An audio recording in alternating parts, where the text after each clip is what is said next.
अच्छा भी 2 साल पहले ना आ गल सुनो मेरी, 2 साल पहले ना मेरी तकरीर सी सऊदीया के शहर ताइफ, और ताइफ तो सुनते रहते ना, और जिन्हें हजूर वट्टे मारे सन। अच्छा वो मैं उमरे ते गया, मेरी उन्हें तकरीर हाली ताइफ वाले ने, मैं कहा चलो भी तकरीर कर आवागा।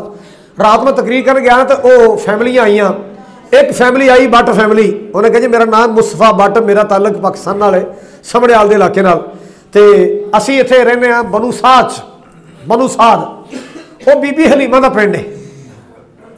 तो कहता जी कल तुहाडी दोबार की दावत मेरे वाले, नाले दावत खा जाना तो नाले अम्मा हलीमा का पिंड वेख जाना।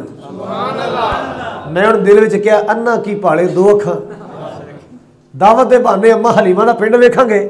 असी जिंदगी गुजर गई अम्मा हलीमा दी गल्लां करने आ, अम्मा की सवारी दी गल्लां करने आ, अम्मा के नसीब दी गल्लां करने आ।